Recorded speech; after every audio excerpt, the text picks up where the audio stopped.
Voilà, chers téléspectateurs, dans le cadre du Parlons-en, je me retrouve sur ce plateau avec des personnes que vous voyez en tenue. Ce sont les scouts de Côte d'Ivoire. Et je reçois sur ce plateau le père Jules Ndoua, c'est ça, qui est aumônier national de l'Association des scouts catholiques de Côte d'Ivoire. Il est curé de la paroisse Saint-Jean d'Abangourou. Il y a à ma gauche, donc à votre droite, Madame Marie-Ange Kodiané, commissaire national adjoint en charge de la communication. Et à ma droite, donc à votre gauche sur l'écran, Monsieur Serge Kwame, commissaire national adjoint en charge du développement. En tout cas, je vous salue sur ce plateau. Je vous remercie de venir nous parler du scoutisme. Alors, je voudrais me tourner d'abord vers le Père. Cher Père, on parle de scoutisme, on parle de scout. On a l'impression que c'est une branche armée de l'Église ou bien un service d'ordre de l'Église, parce que c'est comme ça que le scoutisme fonctionne. Quand il y a une manifestation sur une paroisse, il faut que les scouts soient là pour mettre de l'ordre. Est-ce que c'est essentiellement ça, le scoutisme? Merci, Père. Le scoutisme, c'est un mouvement éducatif. Et le scoutisme complète l'éducation des enfants. Mais ce qu'il y a à retenir, c'est que le scoutisme est d'origine chrétienne. Donc, le scoutisme permet aux enfants d'avoir d'abord une éducation chrétienne, mais une formation civique pour leur avenir. Voilà de façon succincte le scoutisme en général. Alors, vous êtes aumônier national. Est-ce que vous avez été scout avant? Je n'ai pas été scout.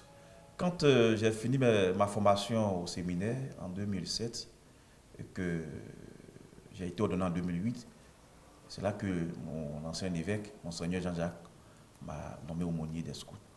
Et avec les enfants, j'ai appris le mouvement. Je partais camper avec eux, avec ma voiture. Quand ils sont malades, moi-même, je prenais mes moyens pour les envoyer à l'hôpital. Et c'est comme ça que je me suis donné à la chose. Et j'ai aimé le scoutisme. Excusez-moi, on ne s'est pas salué là. Comment on se salue là? On se salue comment? Avec les trois doigts. Les trois doigts, côté droit ou bien côté gauche? Droit. Non, c'est la main gauche ou la main droite? La main droite. La main droite, c'est comme ça qu'on salue. Et qu'est-ce qu'on dit? En fait, ça a une signification. Oui. Les trois doigts signifient franchise, dévouement, pureté. Et là, vous voyez le gros pouce sur le petit doigt qui signifie le plus fort protège le plus faible. Ah, d'accord. C'est tout un symbolisme. C'est ça. C'est tout un symbolisme. Alors, je voudrais vous demander, vous êtes laïque, n'est-ce pas? Oui. Vous êtes père de famille. C'est ça. Alors, comment vous vivez le scoutisme en tant que père de famille? Il faut signifier d'entrée de jeu que le scoutisme obéit à un programme éducatif qui prend en compte les jeunes de 8 à 21 ans, selon une classification par tranche d'âge. Et c'est cette tranche d'âge-là qui vit, on va dire, le scoutisme à travers ce programme qui leur est déployé, à travers une méthode qui leur est déployée en fonction de leurs différentes tranches d'âge. Et nous, adultes responsables, nous avons pour tâche d'encadrer tous ces jeunes-là. Et aujourd'hui, on ne dira pas que nous sommes scouts, nous sommes plutôt des responsables scouts, des chefs scouts qui avons pour mission l'encadrement de ces jeunes. Alors, est-ce que parmi vous, ce n'est pas un vivier pour ceux qui veulent faire l'armée ou être dans un service d'ordre? Parce que c'est un peu une formation militaire, ou bien... parce que l'impression que nous avons ici, c'est que quand on voit les scouts, c'est comme si c'était des militaires, des gens qui sont... Voilà. Qu'est-ce que... C'est tout à fait à propos de ce que vous dites, parce que cela part des origines même du scoutisme. Le scoutisme a été fondé par un militaire, un général anglais, qui a expérimenté cette méthode-là avec un groupe de jeunes scouts. Et il a transposé cette rigueur militaire, mais plutôt sous forme, c'est plus des militaires pour faire la guerre, c'est plutôt des jeunes garçons pour prôner la paix. Voilà comment il a commencé, parce qu'il venait de la guerre, il avait vu toutes les horreurs de la guerre et il s'était juré de créer quelque chose qui puisse rendre meilleur ce monde-là, à travers cette expérimentation, avec cette patrouille de jeunes qu'il a au travers d'un camp sur l'île de Bronsey où il a développé un peu cette méthode. Et aujourd'hui, le scoutisme est plutôt perçu comme un canal de paix, malgré la rigueur qui s'y fonde.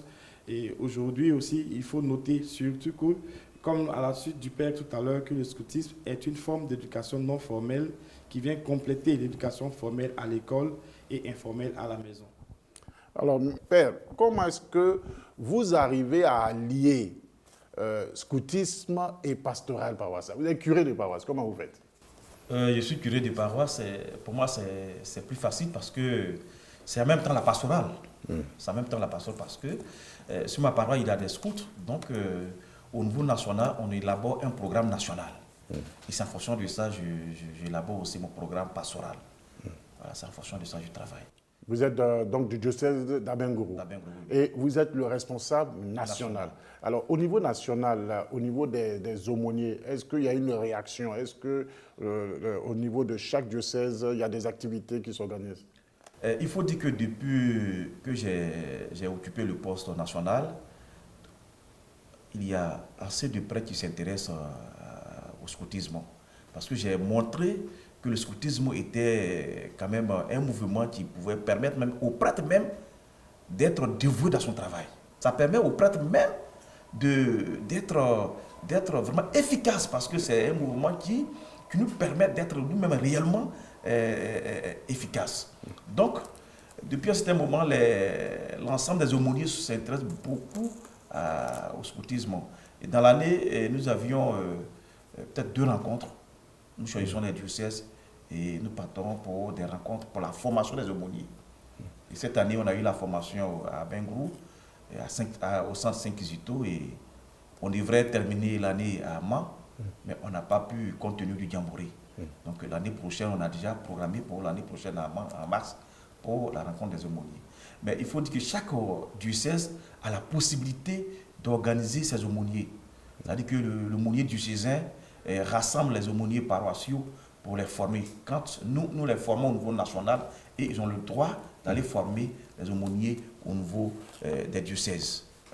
Voilà comment on travaille. Au niveau spirituel, est-ce que le scoutisme catholique est formé?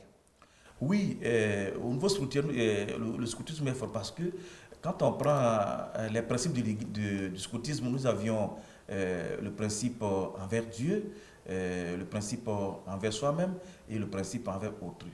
Donc, moi, mon rôle au sein du scoutisme, c'est le principe envers Dieu. C'est-à-dire que nous accompagnons les scouts au niveau spirituel. Nous leur enseignons la spiritualité, la vie spirituelle du scoutisme.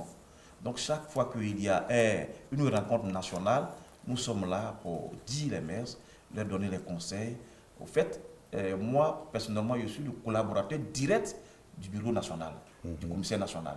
Donc, le commissaire national, quand il veut prendre une décision au niveau national, il me consulte et il demande mon avis, mais je n'ai pas le droit sur lui. D'interférer parce qu'il est à un stade. Voilà, donc moi, je lui donne des conseils et en fonction de mes conseils, il les applique.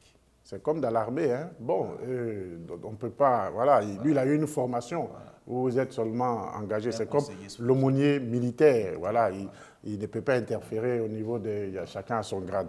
Alors, nous avons une dame dans ce scoutisme-là, Madame Kodiané. Ben, une femme dans le scoutisme, et surtout une mère, qu'est-ce que ça apporte? Merci mon père. Déjà, ça montre que c'est un mouvement qui ne reste pas sur des barrières, qui fait tomber des frontières. Parce que comme le chef Serge Kwame l'a dit tout à l'heure, quand le général Baden-Powell créait, c'était que des garçons. C'est après, dans l'évolution, que les femmes ont été intégrées. Donc aujourd'hui, ça nous permet de montrer notre leadership. Ça nous permet de lancer ce message à la société pour dire que l'équité existe et que nous sommes autant capables que les hommes de fédérer, d'apporter quelque chose de nouveau, de faire bouger les lignes. Alors, en tant que femme, en tant que mère, j'ai posé la question à notre frère Serge. Mais à vous, chef Serge, hein, j'utilise les termes parce qu'il ne faut pas que c'est chef Serge. C'est ça. Et vous, c'est chef Kodialé. Chef 2FE ou cheftaine. Voilà, donc cheftaine Kodialé. C'est ça. Voilà, parce qu'il faut dire les choses telles qu'elles sont. Donc cheftaine Kodialé, comme je l'ai dit au chef Kwame, comment vous, en tant que maire, vous arrivez dans un camp scout comme Djamboré, qu'est-ce que vous apportez, par exemple? C'est l'affection maternelle, c'est quoi? Parce que les hommes sont durs. Vous aussi, vous avez l'instinct maternel. Qu'est-ce que vous apportez? Déjà, cette présence féminine qui rassure autant les adultes que les enfants. Et puis aussi ce regard de femme qui sait être aux soins et puis qui regarde un peu le confort des enfants, des adultes, comment certaines choses sont organisées.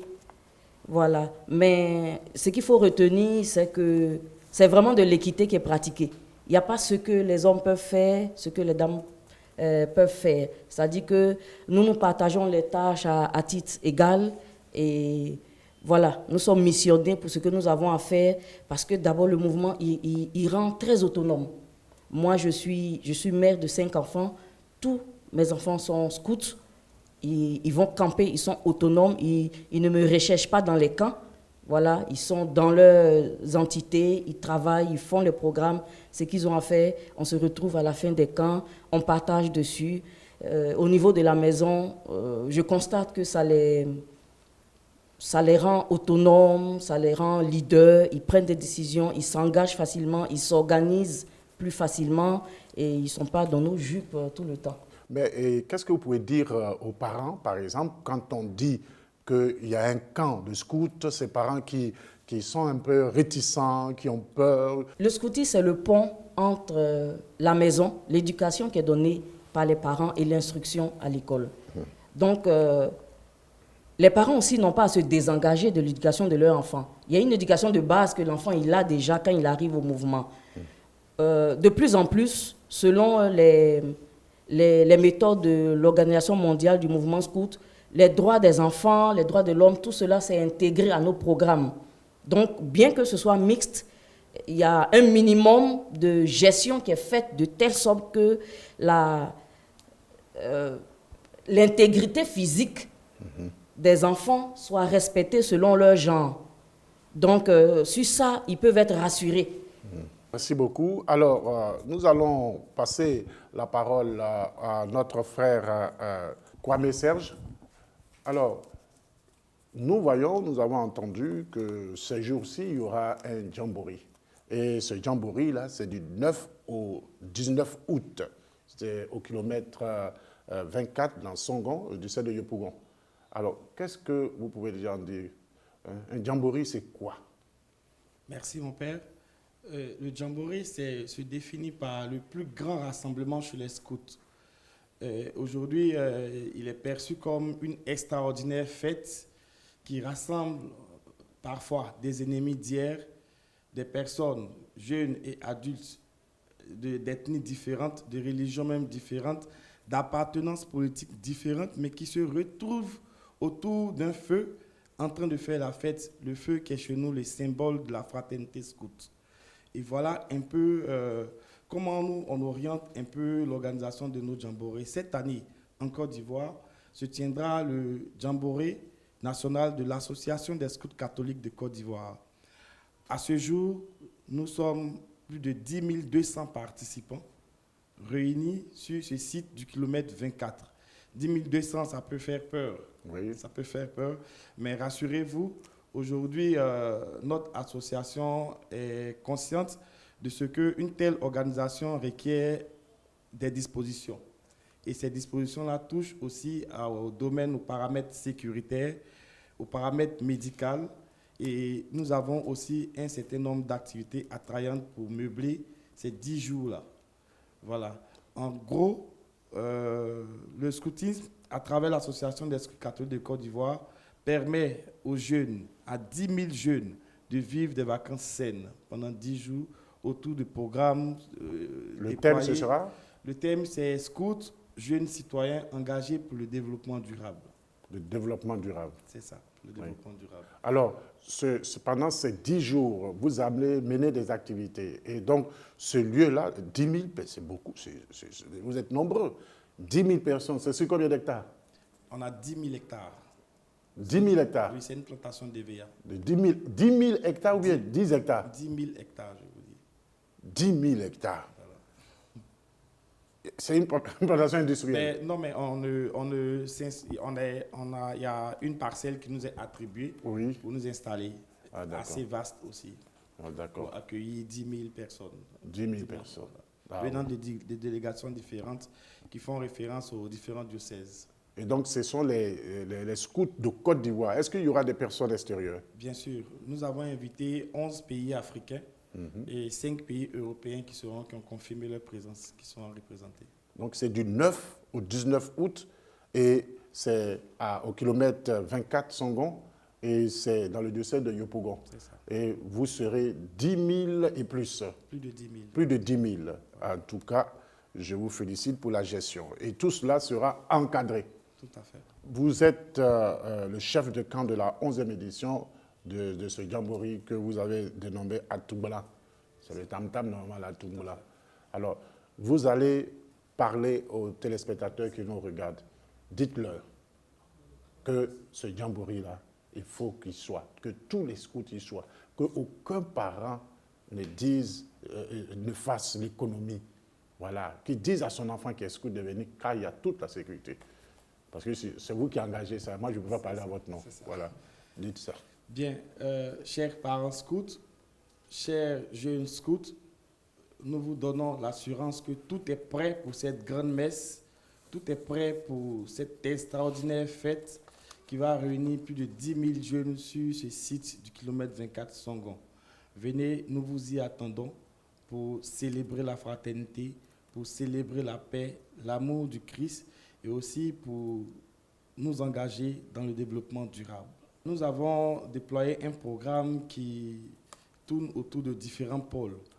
Nous avons un village mondial de développement dans lequel seront représentés plutôt différents partenaires qui interviendront selon leurs différentes thématiques, notamment la santé des jeunes, notamment l'éducation à la paix, notamment la protection de l'environnement, l'accès à l'éducation pour tous et à l'eau potable.